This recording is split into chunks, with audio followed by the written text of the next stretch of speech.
हमको मिस्टेक एक तो वर्डे मिस्टेक कर दी हम। इस पे तो पुलिस नहीं कार्रवाई करती है। 58,000 आवासों पे अवैध कब्जा है। 58,000 समझ रहे हैं, वहाँ 58,000, ये तो 5 मामूली यानी 60,000 आवास। अगर ये सत्र चलती इस बार फरवरी में तो आप इस मुद्दे को, इस मामले को हम उठाएंगे।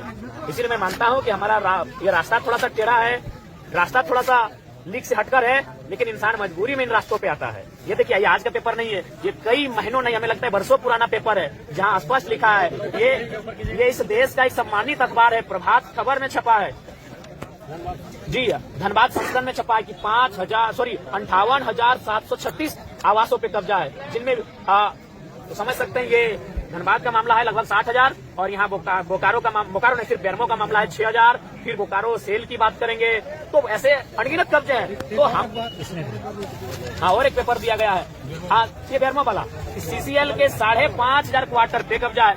सीसीएल, ये तो सीसीएल के 5,500 क्वार्टरों पे कब्जा है। तो जो लोग हमें संविधान की पाठ पढ़ा रहे हैं, जो लोग हमें संविधान का ज्ञान दे रहे हैं, उनका ज्ञान इन सब विषयों पे क्यों नहीं है? ये कौन सा संवैधानिक कार्य है? 60,000 आवास पे कब्जा, 5,500 आवासों पे कब्जा, तो ये तो दुर्भाग्यपूर्ण है। बेरमो में, धनबाद में, बोकारो में असंवैधानिक कार्य, बल्कि पुलिस प्रशासन के संरक्षण में असंवैधानिक कार्य हो रहा है।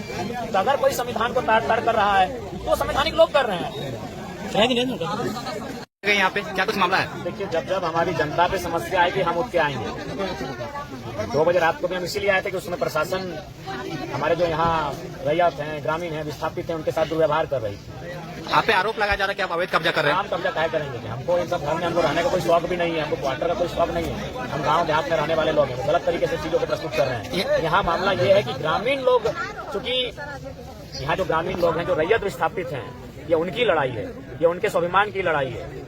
यहाँ लगभग 5,500 क्वार्टर ऐसे हैं जिनमें लोग अवैध तरीके से रहते हैं। ये मामला यहाँ महत्वपूर्ण है। तो इसी को लेकर ग्रामीण लगातार आवाज उठा रहे हैं, लेकिन कोई इनकी आवाज को सुन नहीं रहा था। तो ग्रामीणों को हमने ही कहा कि अगर सही रास्ते से सीधी अंगुली से घी नहीं निकल रहा है तो अंगुली को टेढ़ा कीजिए, आप भी क्वार्टर में घुस जाइए। अपने प्रशासन आएगी, मीडिया मैनेजमेंट आएगी, और जरूरत पड़ता हम भी आएंगे। हमको इन सब क्वार्टरों की कोई आवश्यकता नहीं है। तो दरअसल मामला ये है, 2 बजे रात को यहाँ क्वार्टर कब्जा करने छूट जाता है, दिन में 2 बजे रात को हम आए थे कि पुलिस प्रशासन यहाँ मनमानी कर रही थी। जो यहाँ लड़के थे, रैयत हैं, जो विस्थापित लोग हैं, उनके साथ बदसलूकी की जा रही थी। उसी घटना को सुनकर हम रात 2 बजे आए थे, और फिर हम अपना क्षेत्र में चले गए। हम नवाडी में जनता दरबार लगाए, हम डुमरी में जनता दरबार लगाए। हमें फिर सूचना मिली कि फिर एसडीओ महोदय भी आके यहाँ मनमानी करने लगे हैं, तो फिर हम उठ के चले आए।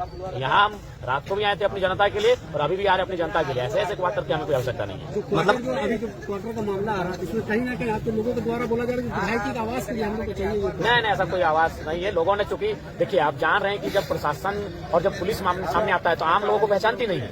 आम लोगों को लाठियों के साथ उनका मैंने स्वागत करती है। इसीलिए हमने कहा था कि अगर आपको जरूरत पड़े तो हमारे नाम का इस्तेमाल कीजिए, कोई दिक्कत नहीं है। मतलब ये माना जाए कि आप मामले को जनता तक पहुंचाने के लिए बस आपका नाम मामले को हम बिल्कुल नेशनल मीडिया तक पहुंचाने के लिए किए थे। नेशनल मीडिया तक ये मामला गया है, ये मामला पूरे राज्य में, पूरे जिले तक गया है। इस मामले को हाईलाइट करना मेरा मकसद था।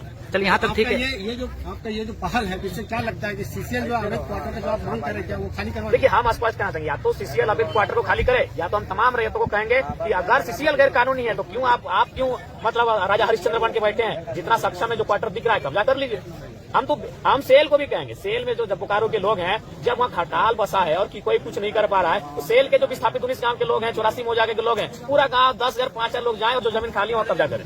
तो ये संवैधानिक नहीं, संवैधानिक आप बिल्कुल संवैधानिक, लेकिन जब आप सीसीएल संवैधानिक बात नहीं कर रही है, डीसी संवैधानिक का हवाला नहीं कर पा रहे हैं, डीएसपी, तमाम पदाधिकारी, तो संविधान का डर और संविधान का दायरा केवल आम व्यक्ति तक क्यों? नहीं, विधायक जो है संविधान को लेकर के लगातार आवाज उठा रहे हैं। नहीं, संवैधानिक हम तभी है जब अगला संवैधानिक है।